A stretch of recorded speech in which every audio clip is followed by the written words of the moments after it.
Good morning, Gamecock fans. Today is Thursday, July 17th, the year of our Lord 2025, and you are listening to Coffee with JC Shurburtt. Thank you for joining me this morning. A little bit of good news last night around Gamecock land. It's been kind of disappointing, if you will. Struggle, doom and gloom is probably not the right word. The season's right around the corner, and that's probably a good thing about recruiting being in the summer now, because in July, if you have a string of disappointment, as the Gamecocks have, people aren't as down in the dumps as they were maybe in January heading into signing day.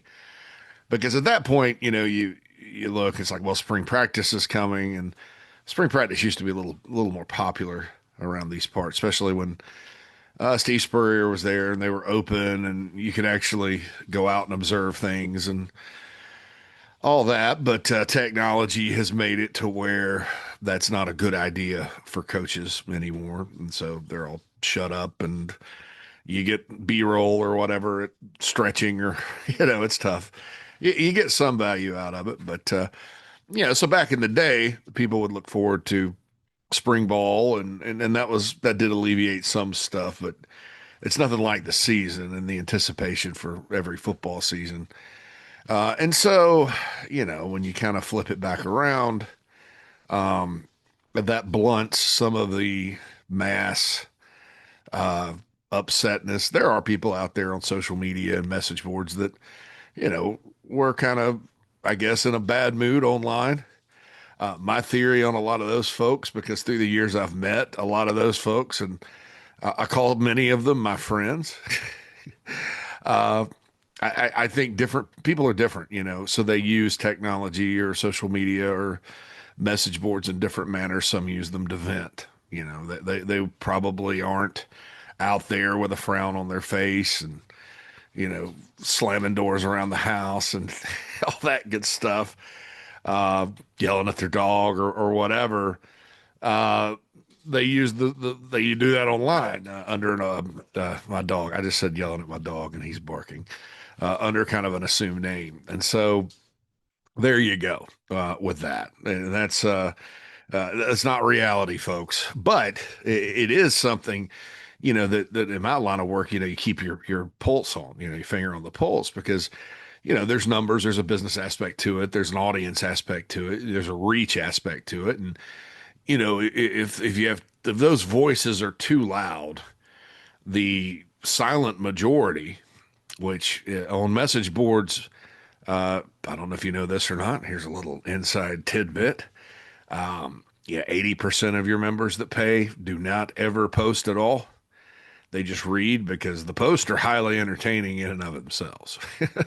And they also contain good information. Shout out to my friend Gamecock Puck on, I know him, and he's got legit information on thebigspur.com, especially when it comes to recruiting. And, he's been posting some good stuff lately and kind of giving some hints here and there about recruits. And I certainly appreciate that. Um, and that's part of the fun, right? That's why people get on message boards. But only 80%, and the 80% don't ever post. So it's 20% of your membership, and you don't want those folks to drive away the 80 to where it's just not fun anymore because you just got a lot of people complaining all the time. Nobody likes complaining all the time. So there's a little insight into kind of why do you care, JC, what the 20% thinks? Well, because it affects the 80.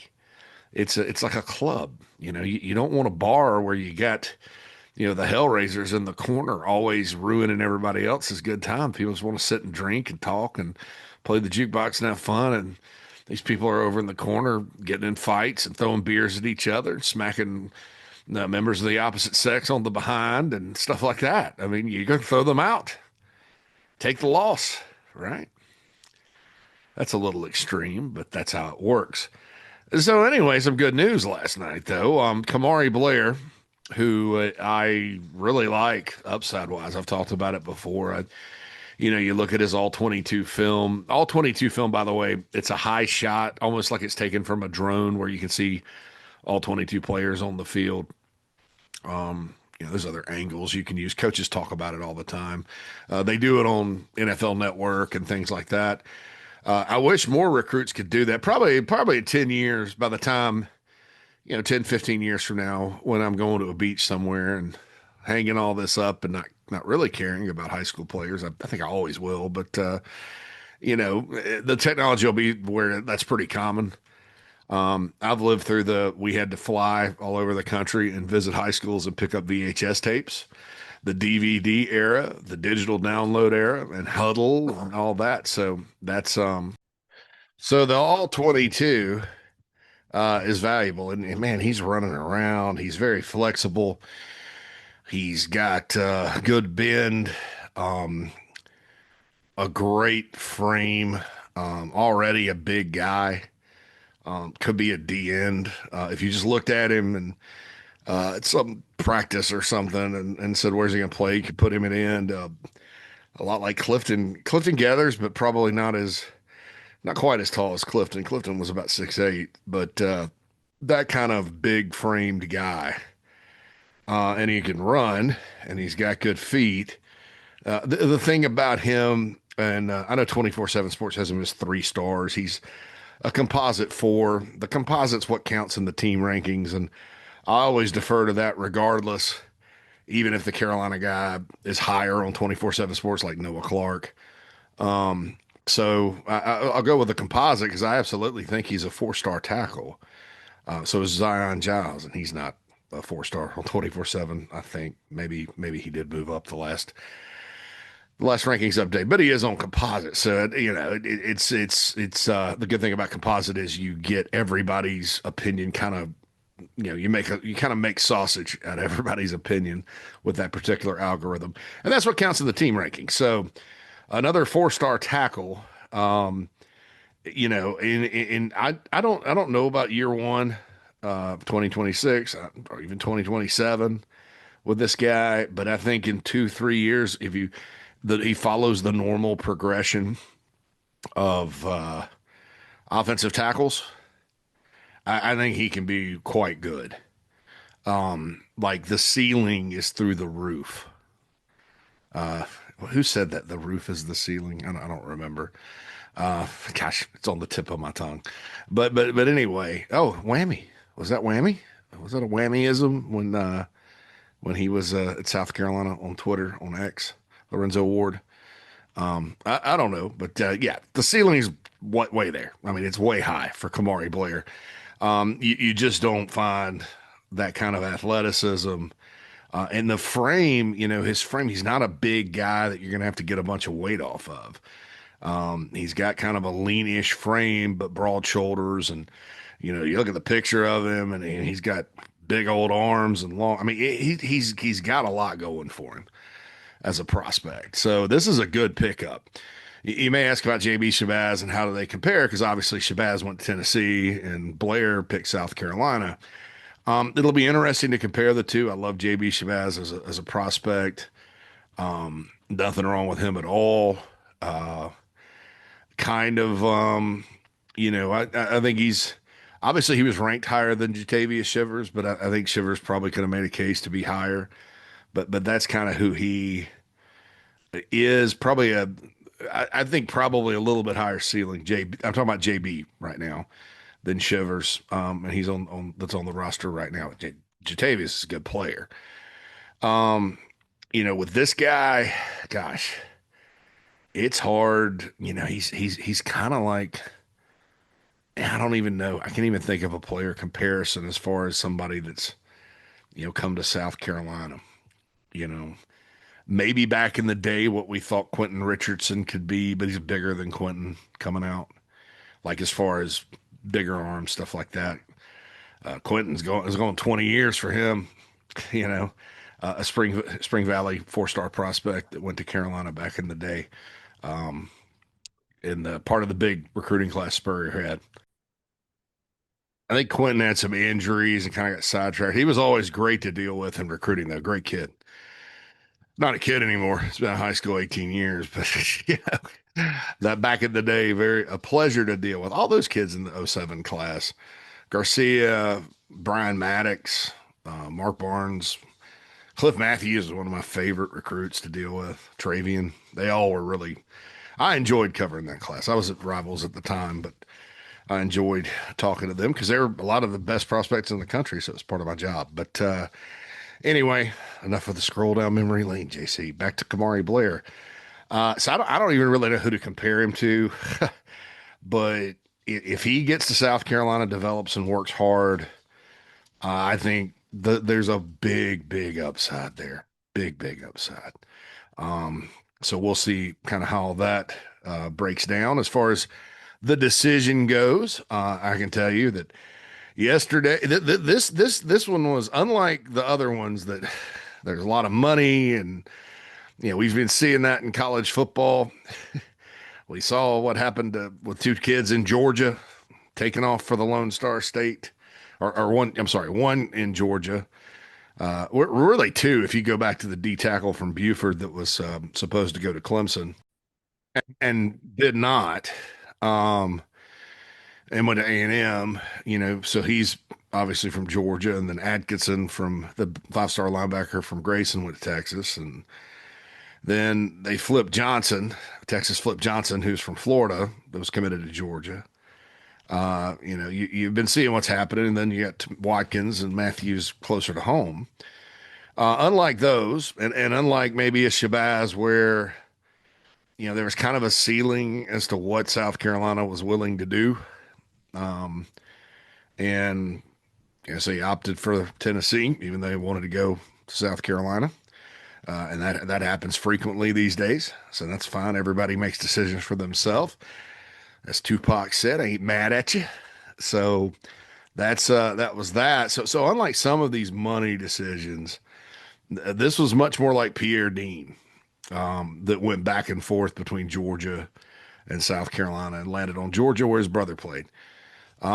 First love, right? Well, this was similar because yesterday afternoon, I'm actually sitting in the line at Walgreens, and I get some text about this. I was like, no, this kid's going back and forth. Tom Loy from 24/7 Sports puts on the Tennessee site. Well, Tennessee's getting him unless there's misdirection, and then quickly followed up and said, well, both schools kind of they don't know. They think somebody's getting played. And look, man, I don't know if getting played is the right term for this. And I'd say that even if you went to Tennessee, sometimes kids really can't decide. He grew up in Tennessee or is from Tennessee. I don't know if Clarksville's a military town, so near Fort Campbell. So I'm not quite sure if he's got connection, or like he's lived there all his life or what. I do not know that information. So I don't want to say he's born and bred Tennessee all the way. Maybe not, but it's Clarksville, so it's plausible that he's moved around if he has a connection to the military. But he's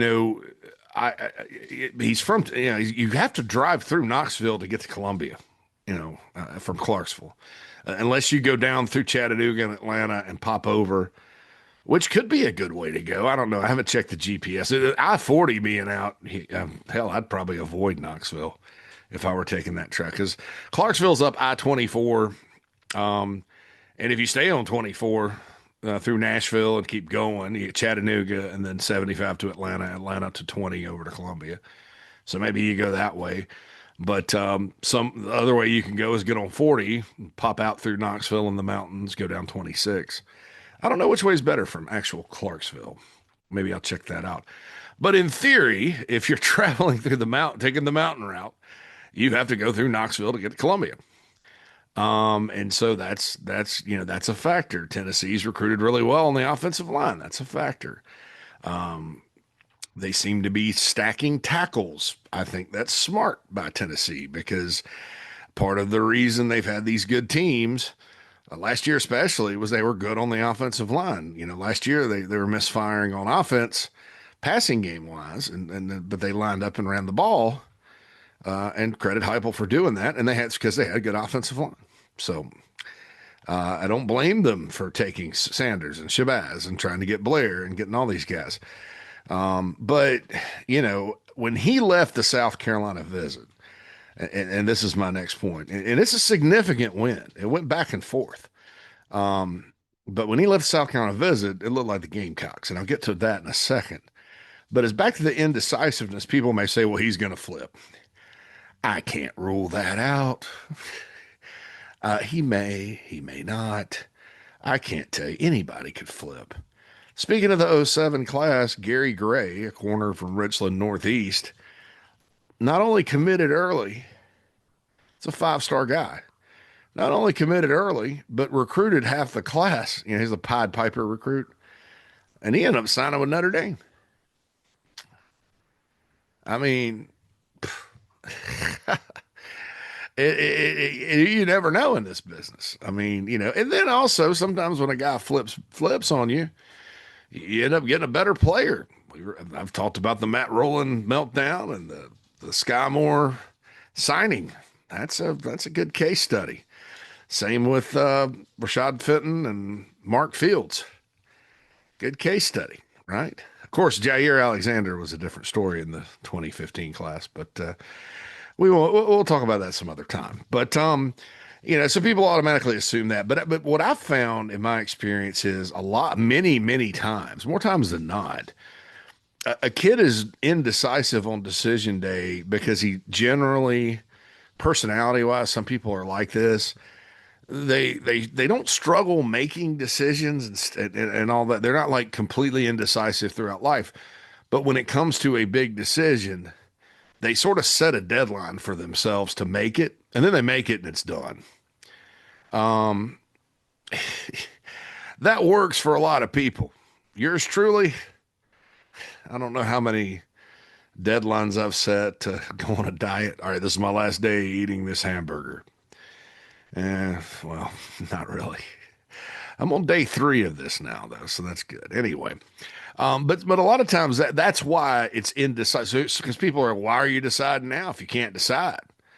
Well, that makes sense, but some people aren't wired like everybody. They go back and forth. They like both choices. You can't go wrong. Maybe they're a little afraid of making a mistake, and maybe they set the deadline so they could just put it out of their mind and it's settled business, and they move on with their lives.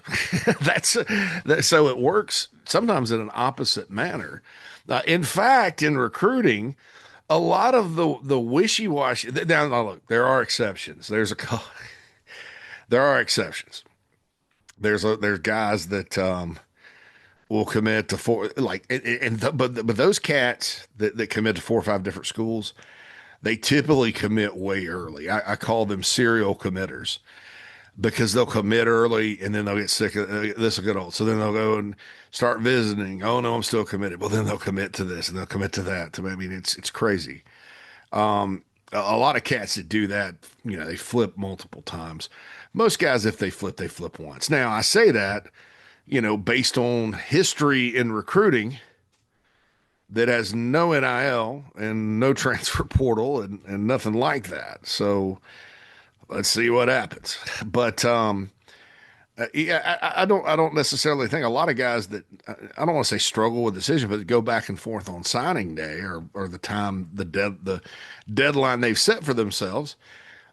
Many times they make the decision, it's over. It wasn't very pleasant having to make that decision to tell folks no, right? And so they're done with it and they're firm. My gut feeling, based on the feedback about Blair and how he feels about South Carolina, is that it's probably done. I can't guarantee that, folks. He could flip to Tennessee tomorrow. But that's my gut feeling on the situation. Because there's always, you know, this whole thing, recruiting is you have to, I don't know much about psychology. My mother has a degree in psychology. She could tell you more.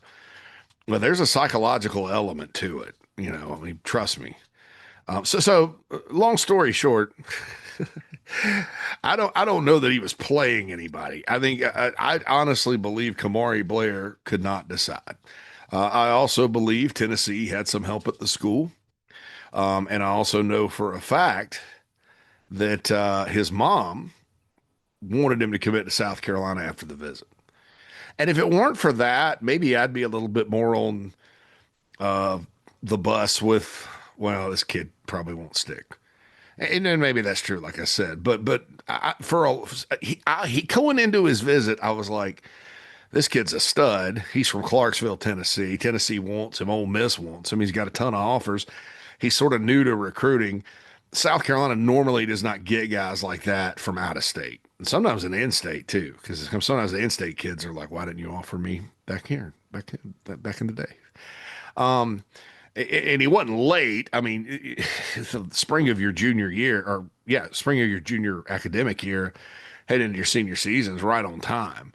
But they do rankings so damn early, it's ridiculous. And then nobody wants to be wrong, so nobody can move up. That's just kind of one of the things.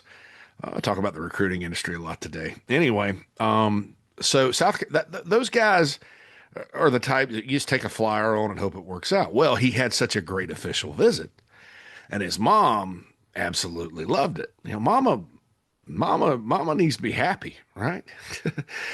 And that's never changed. That's never changed. And so, and obviously Tennessee's an attractive choice. It's the state school, you know. Clarksville is up on the border with Kentucky, but it's Clarksville, Tennessee, man. The Vols are still there. I mean, Tennessee does as a football program because it's geography. And Philip Fulmer used to talk about this.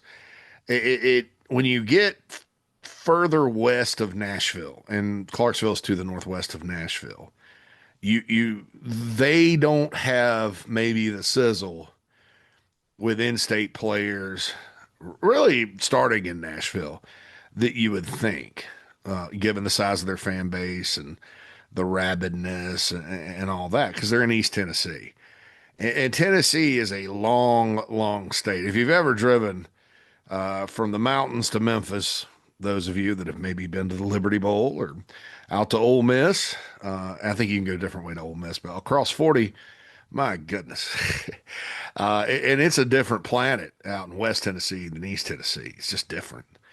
And those areas in that state, in Nashville, are closer to other schools than to UT. And so it's just distance. And there's a lot of good, attractive options out that way with the Alabama schools, Mississippi schools. You know, you can bounce right down to Baton Rouge. You can go up to the Big Ten, Ohio State, Notre Dame. It's right there. Trust me, I've driven through that part of the country before.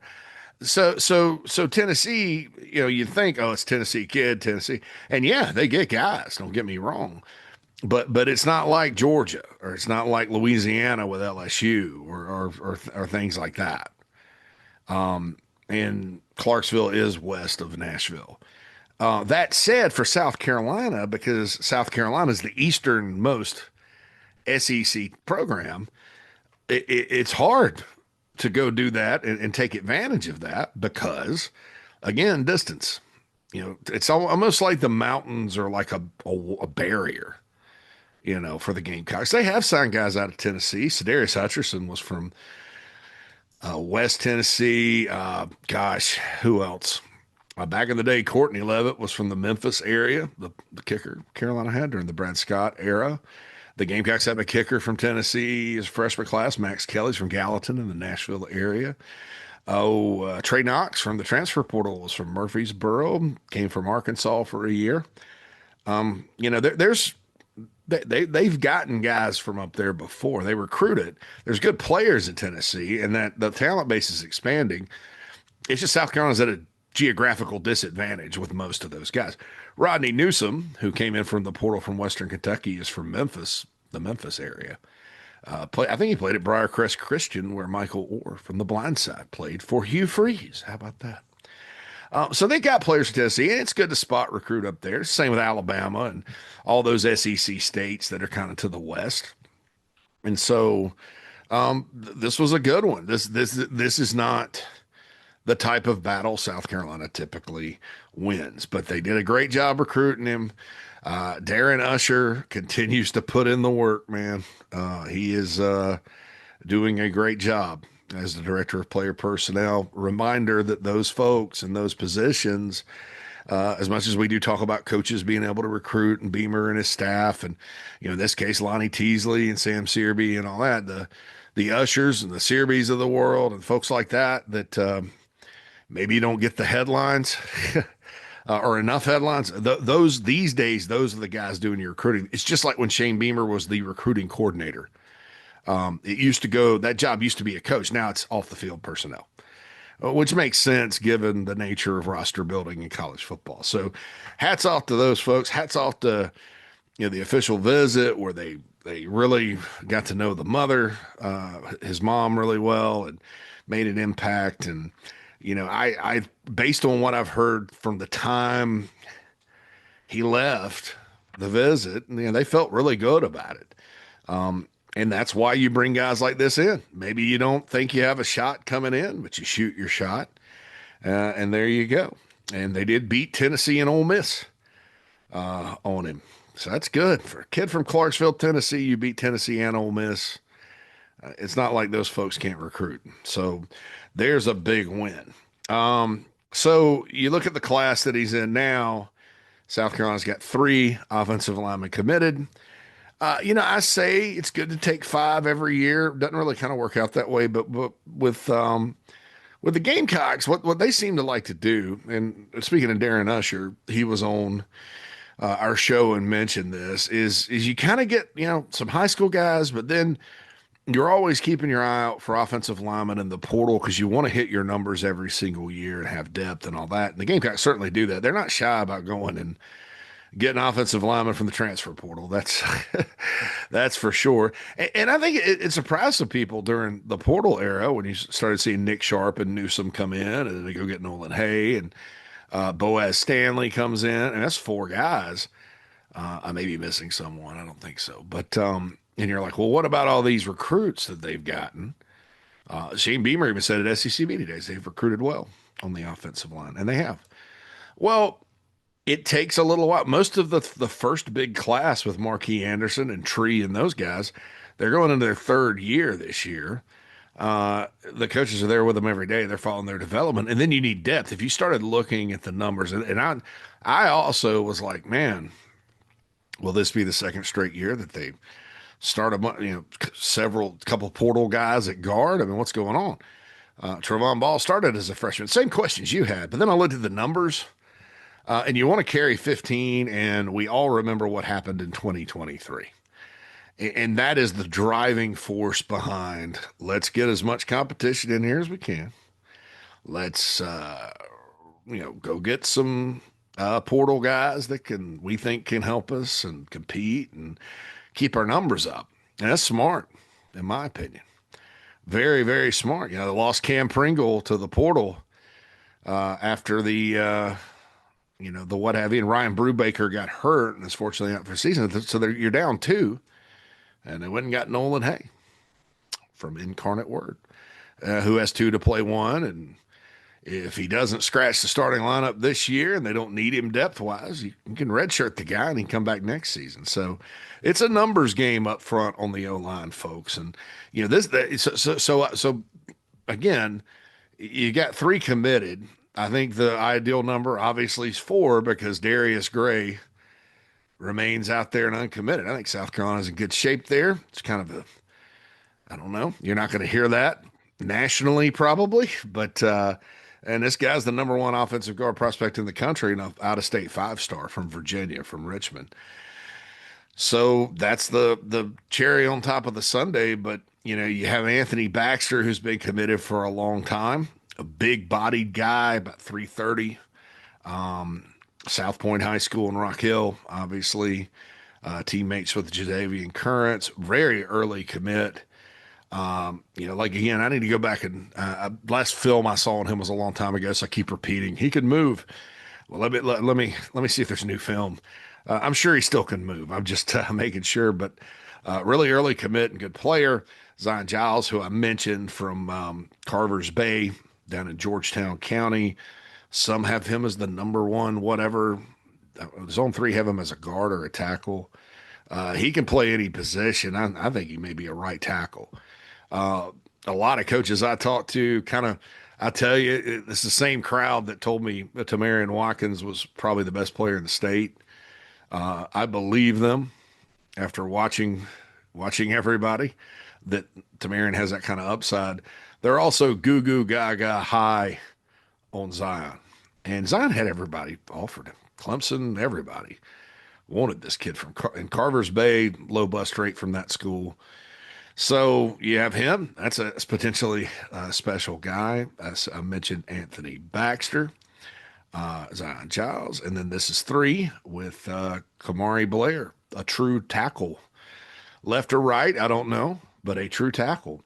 And then the nation's number one guard looms. So you stack this on top of the class last year with Damone, the flip from Georgia Tech they got late, and Cedric Surratt. I've talked till I'm blue in the face about him from Gaffney. He's going to be quite good. And then before that, you had the Josiah Thompson class. You brought in some good portal guys. I mean, and then you still have intact Tree, Tro, and Marquis going into their third year. So by the time these guys get there, those guys will be in their fourth year. So it's good. It sets up personally. Now, some are going to talk about the fact the offensive line hadn't played that well. I'm with you, but this is about recruiting today. we have all season to discuss that, and I just will say this: I think that last year the expectation was when healthy they would be better. I think that they, compared to 2023, obviously were better when healthy. They had some good games, way too inconsistent. I think there's a mandate to be better this year. You have to. It's not even something that hopefully this happens, but it's okay if it doesn't. I don't think it's okay if collectively the offensive line doesn't play well. Now, look, the counter to that is, well, they lost three starters on the interior. Maybe it'll take them time to gel, but I was reading Virginia Tech has this end. I guess he's playing edge. Whatever. They're going to have a pretty exotic defensive look. It seems like, similar to what Bud Foster used to run, but gosh, Ben Bell, maybe his name. This guy was injured last year at Texas State, but in 2023 is a holy terror, 10 sacks. So you better be ready, right off the bat, given the opponents. But, like I've always said, that position, it's never going to be perfect, but you can't have a disaster game. You just can't. I mean, you got to get it right. And I think that as far as the age of everybody now, and look, I'm saying this assuming everybody's healthy, there's no significant injuries, because that could happen. And then that's a different thing than coaching and playing and all that. But, the expectation this year is that, and Beamer kind of mentioned it, they asked him about the lines of scrimmage, and he didn't mention the defense. He talked about the offense. So, and they had said they'd recruited well. They have recruited well. And so, we look at it like, we look at it like this and, and talk about like the season and, they need to play better. And I'm with you with that. But that's a different, we'll discuss that down the road. This is about recruiting. And this is really the stretch, from the 23 class till now, we're in 26, it's four classes. Never seen South Carolina recruit this many good players out of high school on the offensive line. And you can throw the portal in there too, because they've gotten some good players out of the portal for the most part. So we're in the golden era of South Carolina offensive line recruiting. So we'll see if that pays off, because I say that, and that's all on paper. And I say all the time too, offensive line recruiting is a crapshoot. You look at the draft every year, top three tackles. It's normally a guy that's come out of nowhere, and then a guy that's a no-brainer 5-star that played it wherever, and then a guy that was somewhere kind of in the middle that just played his butt off and was good. Most of the time, that third guy goes to Iowa. So, but look at the kid from Missouri last year that was taken so high. That guy wasn't. He's like a 6'4" tackle. I mean, he wasn't highly recruited. but he was an older dude and just developed. So the counterpoint here, be excited, be happy that there's these players, but it doesn't guarantee you success. Individually, those numbers, those star numbers, don't always pan out, and there's a reason for that.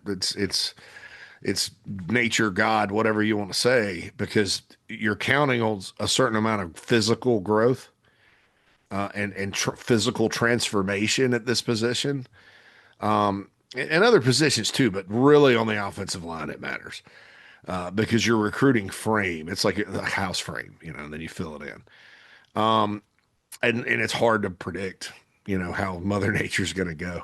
So that's it there. But good day for the Gamecocks yesterday. Samarian Wingo. I don't think this kid wants to leave the state of Florida. I think some of the question was Miami out and like not wanting him? Well, now they do. I mentioned yesterday they lost a guy from their backyard to Syracuse. It seems like now Miami wants Wingo from St. Augustine. I think that's where he's going. They jump back in. That's fine. I think the kid always wanted to stay in Florida. They said his agent was handling it. So I don't, I kind of tuned it out at that point. I was like, South Carolina gets him. I'll talk about him as a player. But agents never look. I'm gonna say this.